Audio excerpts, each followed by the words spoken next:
বাংলাদেশের এই chicken snake অবরুদ্ধ করতে ভারতের সময় লাগবে 5 মিনিট। শান্তি সেনা এবার পাঠাক ভারত। প্রশ্নটা এখানে, ভারত যদি শান্তি সেনা পাঠায় তাহলে বাংলাদেশি সেনাদের পিছু করতে কতটা সময় লাগবে? আমি 1 ঘন্টা টাইম দিলাম, আমাদের বিলনি পর্যন্ত আসতে পারবে না। সে 5 মিনিটের কথা বলছে, ফেনী দখল করবে, কোনো অসুবিধা নাই, খেলা হবে। অস্ত্র লাগবে না, আমরা যখন বের হব তখন আমাদের এক হাতে যখন লাঠি নিয়ে বের হবো, ওই লাঠির বাইরে ওরা চলে যাবে। আমাদের অস্ত্র ছাড়াই আমরা কিন্তু যুদ্ধ করতে প্রস্তুত আছি ইনশাআল্লাহ। একটা দেশ দখল করার জন্য বলতেছে, তাদের মতো কুৎসিত কুলাঙ্গার পৃথিবীতে আর আছে কিনা আমার জানা নেই। কেউ যদি এক্সপেরিমেন্ট চালাইতে আসে বাংলাদেশি মানুষের উপরে, আমার তো মনে হয় যে তাদের নিজেদের অস্তিত্ব নিয়ে টানাটানতে পড়বে ইনশাআল্লাহ। আমাদেরকে যারা কোণঠাসা বানায় রাখে, দাস বানায় রাখে, প্রেসারে রাখে, চাপে রাখে, দখলদারিত্বের মানসিকতা রাখে, খবরদারের মানসিকতা রাখে, ঘৃণা ভরে তাদের এই মাতবরি আমরা প্রত্যাখ্যান করবো। আমাদের স্বাধীনতার জন্য হুমকির যে সমস্ত পদক্ষেপ তারা নেয় সেগুলোর বিরুদ্ধে আমরা প্রত্যেকটা মানুষ। আসসালামু আলাইকুম ওয়া রাহমাতুল্লাহি ওয়া বারাকাতুহু। দর্শক মণ্ডলী, আপনাদের মাঝে নতুন একটি ভিডিও নিয়ে উপস্থিত হলাম। আপনারা সম্পূর্ণ ভিডিওটুকু ধৈর্য সহকারে দেখবেন। দর্শক, আপনাদের দেখাতে চলেছি খুবই গুরুত্বপূর্ণ ভিডিও। দর্শক, আপনারা জানেন যে ভারত বাংলাদেশের সঙ্গে কিভাবে ষড়যন্ত্র চালিয়ে যাচ্ছেন। এই স্বৈরশাসক শেখ হাসিনা বাংলাদেশ থেকে পালিয়ে যাওয়ার পর থেকে ভারত বাংলাদেশের সম্পদ লুটে পুটে খেতে পারছেন না। বাংলাদেশকে তারা তাদের নিজেদের দেশ, নিজেদের সম্পদ বলে মনে করতেন। সেইভাবে তারা বাংলাদেশ থেকে যা ইচ্ছা তাই তারা নিয়ে যেতেন, এবং ইলিশের কথা তো বাদ দিলাম। মণ্ডলী, আপনাদের খুবই গুরুত্বপূর্ণ ভিডিও দেখাবো যে ভারত নাকি 5 মিনিটেই ফেনী দখল করে নিয়ে যাচ্ছে। দর্শক মণ্ডলী, ভারত যদি বাংলাদেশের ফেনী যদি দখল করে নিয়ে যেতে যায়, বাংলাদেশের মানুষ কি বসে বসে আঙ্গুল চুষবে? দর্শক মণ্ডলী, আপনারা ভিডিওটুকু ধৈর্য সহকারে দেখবেন যে ভারত কিভাবে 5 মিনিটে বাংলাদেশ দখল করছে। দর্শক মণ্ডলী, তাহলে চলেন আমরা সম্পূর্ণ ভিডিওটুকু ধৈর্য সহকারে দেখবো। তার আগে আপনাদের অনুরোধ করবো, আপনারা যারা এখনো পর্যন্ত আমাদের চ্যানেলটি সাবস্ক্রাইব করেননি তারা আমার চ্যানেলটি সাবস্ক্রাইব করবেন। যারা ফেসবুক পেজ থেকে দেখছেন পেজটি ফলো করে দিবেন। তাহলে চলেন সম্পূর্ণ ভিডিওটুকু ধৈর্য সহকারে দেখে আসি। চোখ বন্ধ করুন, কারণ এই চোখ বন্ধ না করলে শিলিগুড়ি করিডোরের দিকে দেখতে গেলেও আপনার হয়তো চোখ ঝলসে যাবে। দাদা, বাংলাদেশের চিকেন স্নেক একদম জুম করে আমি দেখানোর জন্য বলছি। এই অঞ্চলটি, এই ফেনী অঞ্চলটা হচ্ছে গোটা সাপ্লাই লাইন বাংলাদেশের। বাংলাদেশের এই চিকেন স্নেক অবরুদ্ধ করতে ভারতের সময় লাগবে 5 মিনিট। বাংলাদেশেরও একটা চিকেন স্নেক আছে, অর্থাৎ একটা মুরগির গলার মতন একটা অঞ্চল আছে, যেটা যদি মোট করে ভেঙে দেওয়া হয় বা ভারতীয় সেনা নেমে পড়ে বা ভারতীয়রা যদি অবরুদ্ধ করে যায় সেই জায়গাটিকে, গোটা বাংলাদেশের সাথে 20% ভূখণ্ডের কোনো যোগাযোগ থাকবে না বাংলাদেশে। আমি একবার দেখানোর চেষ্টা করব। দেখুন, এটা বাংলাদেশের চিকেন স্নেক। ভালো করে বুঝুন। প্রথমেই যে ম্যাপ আমি বিসিআরকে দেখাতে বলবো, বাংলাদেশের যে ম্যাপ, সেই ম্যাপ আমি এই মুহূর্তে প্লাজমায় ভালো করে দেখুন। এই মুহূর্তে আমাদের স্যাটেলাইট ম্যাপ, এবং একদম এই বাংলাদেশ আপনারা চেনেন, বাংলাদেশের ম্যাপ। এবার দেখুন বাংলাদেশের একটি অঞ্চল, একদম জুম করে আমি দেখানোর জন্য বলছি। এই অঞ্চলটি বাংলাদেশের ম্যাপ আপনারা দেখেছেন। বাংলাদেশের যে এই মুহূর্তে মানচিত্র, সেই মানচিত্রের এই অঞ্চলটি আপনাদের যদি চোখে পড়ে থাকে, ভালো করে দেখুন। এই অঞ্চলটির নাম হচ্ছে ফেনী। ফেনী একেবারে সর্বকনিষ্ঠ একটি জেলা। এখন একটা সময় ফেনী নোয়াখালীর আন্ডারে ছিল। সেই নোয়াখালী যেখানে 47-46 সালে মারাত্মকভাবে হিন্দুদের কচুকাটা করা হয়, সেখানে হিংসা থামাতে গান্ধীজিকে পর্যন্ত যেতে হয়। সেই ফেনী অঞ্চল, এই ফেনী অঞ্চলটা হচ্ছে গোটা সাপ্লাই লাইন বাংলাদেশের, অর্থাৎ বাংলাদেশের ঢাকা, ময়মনসিংহ, রংপুর, এমনকি বাংলাদেশের চারপাশ থেকে, বিদেশ থেকেও কেউ যদি আসতে চায় চট্টগ্রামে, মানে জাহাজ বা জলপথে না এসে কেউ যদি সড়ক পথে বা রেল পথে এই চট্টগ্রামে আসতে চায়, ফেনী দিয়ে আসতে হবে। এবং এই ফেনী, এটিকে বলা হয় বাংলাদেশের চিকেন স্নেক। আমরা দেখাতাম না, কিন্তু আজ আমরা দেখাতে বাধ্য হচ্ছি, একথা বলতে বাধ্য হচ্ছি, কারণ অলরেডি ভারতের সোশ্যাল মিডিয়াতে লেখালেখি শুরু হয়ে গেছে যে এই বাড়াবাড়িগুলো যদি বাংলাদেশ বন্ধ না করে, বাংলাদেশের মৌলবাদীরা যদি দাপাদাপি বন্ধ না করে, এই চিকেন স্নেক অবরুদ্ধ করতে, বাংলাদেশের এই চিকেন স্নেক অবরুদ্ধ করতে ভারতের সময় লাগবে 5 মিনিট। কারণ এই ফেনী থেকে 20 কিলোমিটারের মধ্যে ভারতের সীমানা। ওপারে ত্রিপুরার পাশে অসমের পাশে পশ্চিমবঙ্গ, 7 সিস্টার্স। এই পুরো অঞ্চলটি, অর্থাৎ এই পুরো, আবার যদি আমি ওপর থেকে ম্যাপটা দেখাই, এই পুরো অঞ্চলটি আসলে ভারতের একদম লাগোয়া। সুতরাং ভারতের চারপাশে দেখুন বাংলাদেশ, এই বাংলাদেশের মধ্যে নির্দিষ্টভাবে এইটুকু অঞ্চল হচ্ছে এই চিকেন স্নেক, বাংলাদেশের চিকেন স্নেক। এটা যদি কাট অফ করে দেওয়া হয়, তাহলে গোটা বাংলাদেশের ভূখণ্ডের সাথে চট্টগ্রামের কোনো সম্পর্ক থাকবে না। কারণ ফেনীর নদী এবং ফেনীর যে সড়কপথ, সেই সড়কপথ হয়ে এইটুকু জায়গা, 20 কিলোমিটার জায়গা হয়ে ঢুকতে হয় চট্টগ্রামে। এই ফেনীটা যদি কোনোভাবে কাট অফ হয়ে যায় বা দখল হয়ে যায় বা অবরুদ্ধ হয়ে যায়, গোটা বাংলাদেশের এত বড়, এত জেলা সহ যে বাংলাদেশ, সেই বাংলাদেশ থেকে কাট অফ হয়ে যাবে চট্টগ্রাম। এবার এটা মৌলবাদীদের কি করে লোকে বোঝাবে? মৌলবাদীরা চিরিং বিরিং পুরুং পুরিং করে লাফালাফি করছে। মৌলবাদীরা এটা বুঝতে পারছে না, মিনমিনে মিডিয়ার ওপর ভরসা করে আছে মৌলবাদীরা। মিনমিনে মিডিয়া এই খবর দেখাবে না দাদা। মিনমিনে মিডিয়া এটা বলবে না যে বাংলাদেশের যে চিকেন স্নেক সেটা অনেক বেশি ভালনারেবল, কারণ এই চিকেন স্নেকের পাশে লালমনিরহাট বা বহু পুরনো ব্রিটিশ আমলের যে সমস্ত এস্টাবলিশমেন্ট আছে সেগুলো একেবারে লজ্জরে, একেবারে মালধাত আমলে। আর অন্যদিকে এই যে কথায় কথায় বলা হয় না যে চিকেন স্নেক নিয়ে নেবো, সেভেন সিস্টার নিয়ে নেবো, আরে তোমাদের থ্রি সিস্টারকে আগে বাঁচাও, তোমরা সিলেটকে বাঁচাও, রংপুরকে বাঁচাও এবং চট্টগ্রামকে বাঁচাও দাদা। এবার আমি দেখানোর চেষ্টা করব ভারতের এই চিকেন স্নেক যাকে বলা হয়, চিকেন স্নেক, এটা ফেনি দেখলেন। এবার মানছি আমাদেরও চিকেন স্নেক আছে, অর্থাৎ মুরগির গলার মতন। কেন চিকেন স্নেক বলা হয়? মুরগির গলার মতন দেখবেন পশ্চিমবঙ্গের মাথার যে অঞ্চলটা, এই যে বাংলাদেশ এবং বাংলাদেশের এই যে এই পশ্চিমবঙ্গের এই পার্টটা একদম দেখুন মুরগির গলার মতন একদম সরু অঞ্চল, এটাকে বলা হয় চিকেন স্নেক বা মুরগির গলা। এই মুরগির গলা যদি মট করে ভেঙে দেওয়া হয় তাহলে ধর এবং মাথা আলাদা হয়ে যাবে বলে হুমকি চমকানি আমাদের ভারতকে দেওয়া হয়। পশ্চিমবঙ্গ যদি কাট অফ করে দেওয়া হয়, শিলিগুড়ি করিডোর 20 কিলোমিটারের একটা করিডোর, সেটা যদি কাট অফ করে দেওয়া হয় তাহলে নাকি বাংলাদেশিরা ঢুকে পড়বে, বাংলাদেশের সেনা ঢুকে পড়বে। মানে মামার বাড়ির আবদার, বাংলাদেশের সেনা যেন জয়নগরের মোয়া খাওয়ার জন্য শীতকালে এই জায়গায় ঢুকবে। আরে ঢুকবে কি করে? এর চারপাশটায়, আমি এই কারণে বলছি এটা বাংলাদেশের চিকেন স্নেক নয়, এটা ভারতের চিকেন স্নেক। এবং এর চারপাশে আইটিবিপি আছে, সশস্ত্র সীমা বল আছে, ইন্ডিয়ান আর্মি আছে, বিএসএফ আছে, পশ্চিমবঙ্গ পুলিশ আছে, সিকিম পুলিশ আছে, আসাম রাইফেলস আছে। মানে এদের পরে হচ্ছে স্পেশাল যারা কমান্ডো তারা, এনএসজি ইত্যাদি ইত্যাদি। মানে এই চিকেন স্নেক বা শিলিগুড়ি করিডোর দখল করা তো ছেড়েই দাও, তাকিও না। যদি বাংলাদেশের এই মুহূর্তে কোনো মৌলবাদী জবাব চায় বাংলা, দেখেন একদম চোখ বন্ধ করে নিন, চোখ বন্ধ করুন, একদম চোখ বন্ধ করুন। কারণ এই চোখ বন্ধ না করলে শিলিগুড়ি করিডোরের দিকে দেখতে গেলেও আপনার হয়তো চোখ ঝলসে যাবে দাদা। আপনারা বরঞ্চ ওই ফেনীটাকে সামলান, কারণ ফেনী যদি দখল হয়ে যায় চট্টগ্রাম কিন্তু স্বাধীন হয়ে যেতে পারে। আমি এ কারণে বলছি এই শিলিগুড়ি করিডোর নিয়ে এদের বহুত চিরিংবিরিং। আমি একবার এই শিলিগুড়ি করিডোরের ডাইমেনশন অর্থাৎ দৈর্ঘ্য প্রস্থ যদি একবার দেখানোর চেষ্টা করি। শিলিগুড়ি করিডোর এই যে একদম এইটুকু জায়গায় শিলিগুড়ি করিডোর, এই শিলিগুড়ি করিডোরে নজর এই মুহূর্তে বাংলাদেশ সহ চায়না সহ বিভিন্ন মৌলবাদী শক্তি, কিন্তু তারা কিছু করতে পারবে না। 170 কিলোমিটার দৈর্ঘ্য, খুব সেন্সিটিভ অঞ্চল। এবং তার পাশাপাশি এবং এই চিকেন স্নেক দৈর্ঘ্য 170 কিলোমিটার, প্রস্থ বা চওড়া 60 কিলোমিটার। মানে 60 আর 120 কিলোমিটারের খেলা। সবচেয়ে সরু অংশটি 20 কিলোমিটার মাত্র ভাবুন। আর বাংলাদেশের যে চিকেন স্নেক যাকে বলা হয় ফেনী, সেটা 20 কিলোমিটারেরও সরু একটা জায়গা।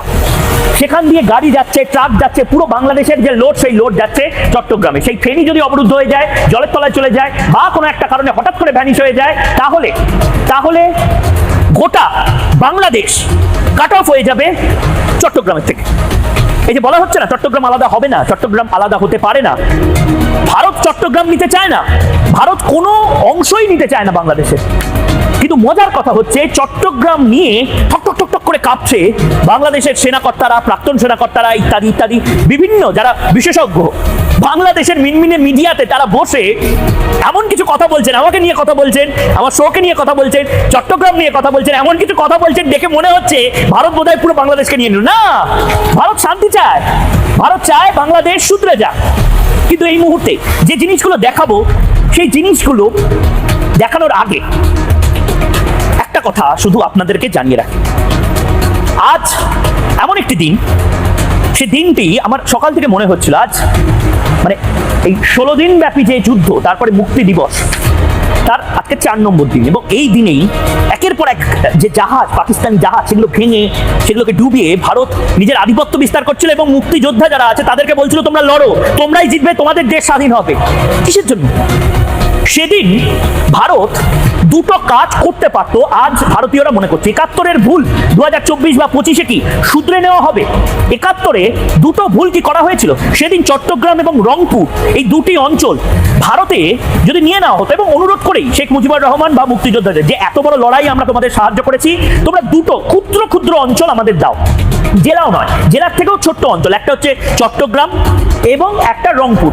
এই দুটো অঞ্চল যদি ভারতের সাথে যুক্ত হয়ে যেত তাহলে এই যে চিকেন স্নেকের গল্পটা বলা হচ্ছে না, এই চিকেন স্নেক, সেই চিকেন স্নেকের ঠিক পাশেই হচ্ছে রংপুর।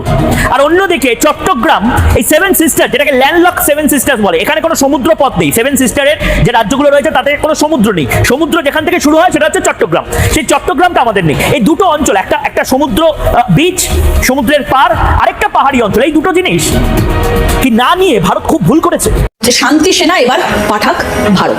প্রশ্নটা এখানে, ভারত যদি শান্তি সেনা পাঠায় তাহলে বাংলাদেশি সেনাদের পিছু করতে কতটা সময় লাগতে পারে? এটা বলতে কোনো দ্বিধা নেই যে বাংলাদেশের বেশি সময় লাগবে। কথায় আছে পাগলের সুখ মনে মনে। ভারতীয়রা বাস্তব জীবনে সুখ না পেয়ে বলিউডের মুভিতে এবং মনে মনে সুখ নিতে শুরু করেছে।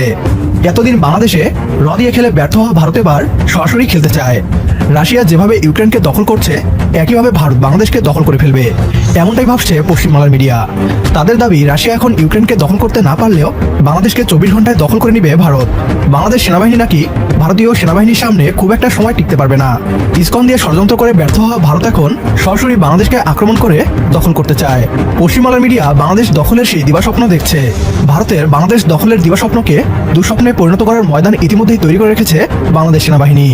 ভারত আসবে বাংলাদেশ দখল করতে, তবে ফিরে যাবে পশ্চিমবাংলা, আসাম এবং ত্রিপুরা হারিয়ে। এ নিয়ে আলোচনা করার আগে বাংলাদেশকে দখল করা নিয়ে কি বলছে পশ্চিমবাংলার মিডিয়া, আসুন তা দেখি। গত কয়েকদিন ধরে আমরা দেখতে পাচ্ছি যে বাংলাদেশের সংখ্যালঘু হিন্দুদের ওপর আক্রমণের সংখ্যা প্রচন্ড পরিমাণে বাড়ছে এবং এক এক করে হিন্দুদেরকে টার্গেট করা হচ্ছে এবং দেখা যাচ্ছে যে হিন্দু মহিলারাও কিন্তু ছাড় পাচ্ছে না। এবং এর পাশাপাশি দেখা যাচ্ছে যে হিন্দুরা এবার তারা কিন্তু পিছু না হটে বরং তারা এবার আগ্রাসী ভূমিকা নিচ্ছে। ইতিমধ্যেই আমরা দেখতে পেয়েছি যে ভারতের তরফ থেকে কিন্তু একটা কড়া বার্তা দেওয়া হয়েছে। প্রধানমন্ত্রী নরেন্দ্র মোদী তিনি একটা কড়া বার্তা দিয়েছেন।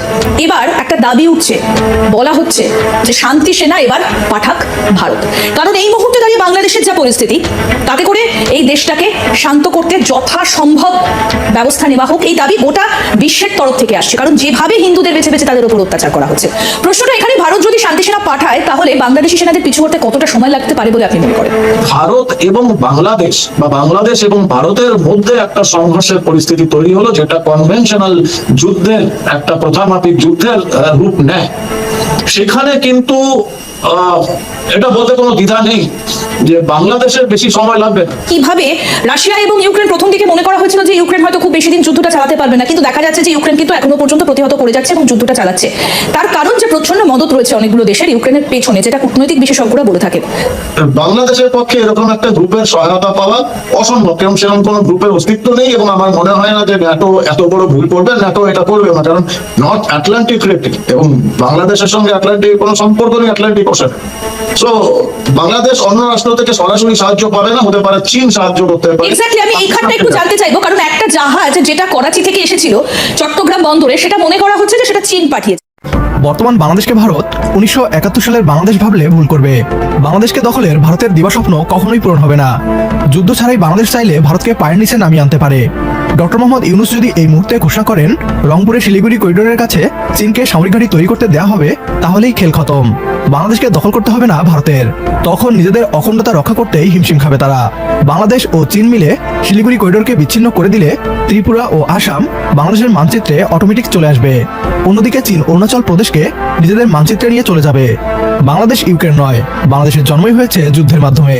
আমাদের প্রশিক্ষিত সেনাবাহিনী না থাকার পরও পাকিস্তান এবং আমেরিকাকে পরাজিত করে স্বাধীনতা ছিনিয়ে এনেছি। ভারত যদি ভেবে থাকে তাদের 12 লাখ সেনাবাহিনী, অন্যদিকে বাংলাদেশের 2 লাখ, আর তাই খুব সহজেই তারা বাংলাদেশকে দখল করতে পারবে, তাহলে তারা ভুল ভাবছে। এদেশের 18 কোটি মানুষই এক একজন সৈনিক। ভারত আক্রমণ করলে দেশের জন্য অনেকেই প্রাণ দিতেও প্রস্তুত আছে।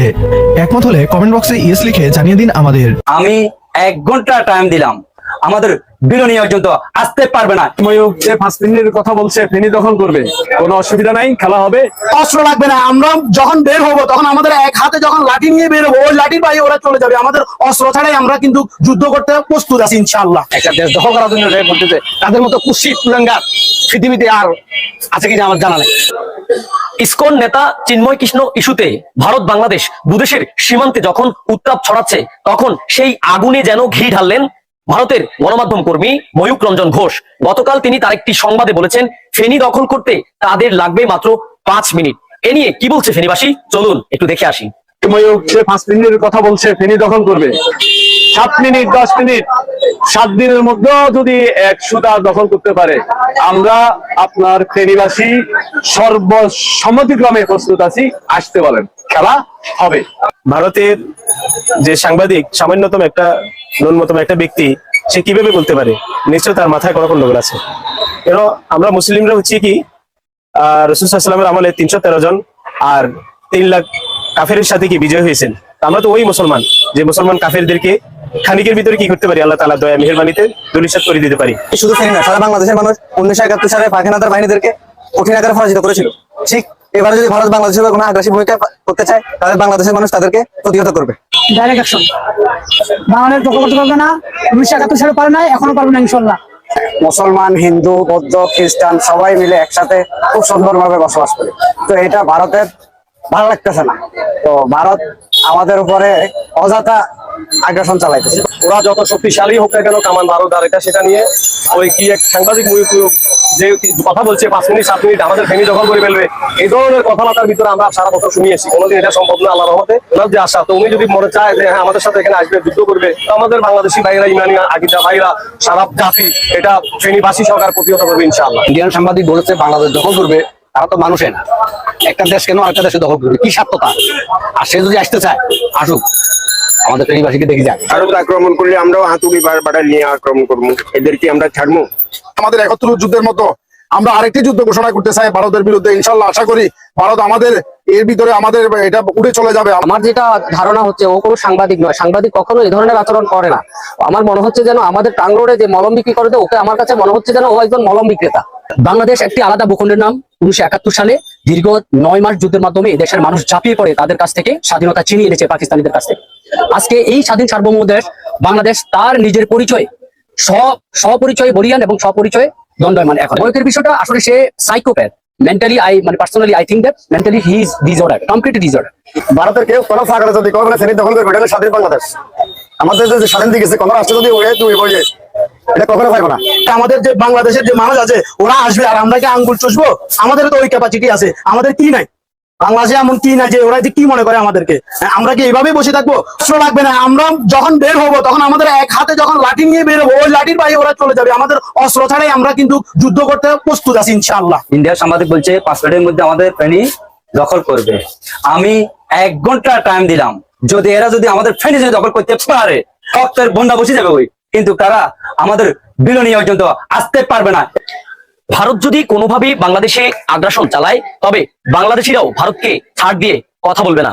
দুদেশের এমন উত্তপ্ত পরিস্থিতিতে সীমান্তে ফিরে আসবে নিরাপত্তা, এমনটাই প্রত্যাশা স্থানীয় বাসিন্দাদের। কেউ যদি এক্সপেরিমেন্ট চালাইতে আসে বাংলাদেশি মানুষের উপরে, আমার তো মনে হয় যে তাদের নিজেদের অস্তিত্ব নিয়ে টানাটানতে পড়বে ইনশাআল্লাহ। আমাদেরকে যারা কোণঠাসা বানায় রাখে, দাস বানায় রাখে, প্রেসারে রাখে, চাপে রাখে, দখলদারিত্বের মানসিকতা রাখে, খবরদারের মানসিকতা রাখে, ঘৃণা ভরে, তাদের এই মাতবরি আমরা প্রত্যাখ্যান করব। আমাদের স্বাধীনতার জন্য হুমকির যে সমস্ত পদক্ষেপ তারা নেয়, সেগুলোর বিরুদ্ধে আমরা প্রত্যেকটা মানুষ লড়বো ইনশাআল্লাহ। সম্প্রতি কিছু উগ্র ভারতীয়দের দেখা যাচ্ছে, তারা আমাদের দেশকে দখল করার জন্য উঠে পড়ে লেগেছেন। তাদের সুরে গান গাইছেন আমাদের দেশের কিছু লোক। এ বিষয়ে আপনার মতামত কি? আমরা এই বিষয়ে বলেছি আলহামদুলিল্লাহ আমাদের আজকের খুতবাতে, যে আমরা যদি বাংলাদেশের মানুষ ঐক্যবদ্ধ থাকি এবং বাংলাদেশের মানুষের যত নেগেটিভ জিনিসই থাকুক না কেন, কিছু পজিটিভ জিনিস আমাদের দেশের মানুষের আছে আলহামদুলিল্লাহ। এর মধ্যে একটা জিনিস হলো, কোন দুর্যোগ যদি জাতীয় পর্যায়ে আসে, দেয়ালে যদি পিঠ থেকে যায়, তখন দেখা যায় আমাদের দেশের মানুষ ঐক্যবদ্ধ হয়ে যায়, সবাই কাঁধে কাঁধ মিলিয়ে নেমে যায়। এবং আলহামদুলিল্লাহ এটা আমাদের একটা শক্তির জায়গা। আরেকটা শক্তির জায়গা হলো দেশের বেশিরভাগ মানুষ মুসলমান। তারা যদি হিন্দুত্ববাদ দ্বারা আক্রান্ত হয়, প্রতিটা মানুষ আল্লাহকে খুশি করবার জন্য তার জীবন দেওয়ার জন্য প্রস্তুত থাকবে ইনশাআল্লাহ। সো আমার মনে হয় না যে আমাদের এই প্রিয় স্বদেশকে কেউ তুড়ি মেরে উড়ি দিয়ে দখল করে নেবে, এই স্বপ্ন বাস্তবায়ন হবে এত সহজ না ইনশাআল্লাহ তাআলা। তবে এর জন্য আমাদেরকে ঐক্যবদ্ধ থাকতে হবে এবং সতর্ক থাকতে হবে, সচেতন থাকতে হবে। আমরা অনেকে দেখা যায় আজকাল বলি যে আমরা যুদ্ধ চাই, যুদ্ধ চাই। যুদ্ধ চাওয়া হাদিসে নিষিদ্ধ, আমরা যুদ্ধ চাইবো না। নবী সাল্লাল্লাহু আলাইহি ওয়াসাল্লামের শিক্ষা হলো আমরা আল্লাহর কাছে আমান বা নিরাপত্তা চাইবো, যুদ্ধ না। আমরা চাইবো আমাদের প্রতিবেশী দেশের সাথে আমাদের সম্পর্ক ভালো থাকুক, তারা আমাদের উপরে দাদাগিরি, খবরদারি, আমাদের উপরে মাতবরি, আমাদেরকে দাসসুলভ আচরণ করা মানসিকতা তারা ছেড়ে দেখ। এদেশের মানুষ বহু সহ্য করেছে, এই বিষয়ে দেশের মানুষ আর সহ্য করবে না। প্রত্যেকটা মানুষ ক্ষোভে ফুঁসে উঠছে, এটা তাদের বোঝা উচিত। তারা যদি এটা বুঝেন, তাহলে ভালো প্রতিবেশী হয়ে আমরা থাকতে পারি, বসবাস করতে পারি, সেটা তাদের জন্য কল্যাণের, আমাদের জন্য কল্যাণের। তা না হলে এদেশের মানুষ এই জাতীয় দুর্যোগে কাঁধে কাঁধ মিলিয়ে শুধু মুসলমান নয়, অন্য ধর্মাবলম্বী আমরা আশা করি তাদের উল্লেখযোগ্য সংখ্যক মানুষ এদেশের স্বাধীনতা, সার্বভৌমত্ব এবং জাতীয় স্বার্থ রক্ষা করার জন্য কাঁধে কাঁধ মিলিয়ে কাজ করবে ইনশাআল্লাহ তাআলা। আমার মনে হয় এটা তারাও জানে, আমাদের প্রতিবেশী ভাইরাও জানেন যে বাংলাদেশের মানুষ তাদের জাতীয় দুর্যোগে তারা কিভাবে কাঁধে কাঁধ মিলিয়ে দাঁড়ায়। বহুবার আমরা এটা প্রমাণ করেছি, জাতি এটা প্রমাণ করেছে যে জাতীয় দুর্যোগে মানুষ ঐক্যবদ্ধ হয়ে যায়, সকল ভেদাভেদ মানুষ ভুলে যায়। সেটা আবারও প্রয়োজন হলে মানুষ করবে। কিন্তু কেউ যদি এক্সপেরিমেন্ট চালাইতে আসে বাংলাদেশি মানুষের উপরে, আমার তো মনে হয় যে তাদের নিজেদের অস্তিত্ব নিয়ে টানাটানতে পড়বে ইনশাআল্লাহ। এই জন্য আমাদের ইমানকে বৃদ্ধি করতে হবে, আমাদের চেতনাকে জাগ্রত করতে হবে। অ্যাজ এ মুসলমান আমাদের মধ্যে এই মানসিকতা থাকতে হবে যে আমরা আল্লাহর জন্য আমাদের জীবন প্রয়োজনে দিতে আমরা প্রস্তুত। আমাদেরকে যারা কোণঠাসা বানায় রাখে, দাস বানায় রাখে, প্রেসারে রাখে, চাপে রাখে, দখলদারিত্বের মানসিকতা রাখে, খবরদারি মানসিকতা রাখে, ঘৃণা ভরে তাদের এই মাতবরি আমরা প্রত্যাখ্যান করব। আমাদের এই স্বাধীনতার জন্য হুমকির যে সমস্ত পদক্ষেপ তারা নেয় সেগুলোর বিরুদ্ধে আমরা প্রত্যেকটা মানুষ লড়বো ইনশাআল্লাহ। আমরা যদি সতর্ক থাকি তাহলে ইনশাআল্লাহ কোনোদিনই তারা সেটা করতে। তো সময় ধরে আপনারা সম্পূর্ণ ভিডিওটুকু ধৈর্য সহকারে দেখেছেন, সেই জন্য আপনাদের অসংখ্য ধন্যবাদ। দর্শক মন্ডলী, আপনারা সম্পূর্ণ ভিডিওটুকু দেখেছেন যে ভারত কিভাবে পরিকল্পনা করছে, তারা বাংলাদেশের ফেনী দখল করে নিয়ে যাচ্ছেন। দর্শক মন্ডলী, আপনারা সম্পূর্ণ ভিডিওটুকু দেখে বুঝতে পেরেছেন যে ভারত কি পরিকল্পনা করছেন। তাহলে আজকে আমাদের ভিডিও এখানে শেষ করি। সকালে ভালো থাকবেন, সুস্থ থাকবেন, আল্লাহ হাফেজ।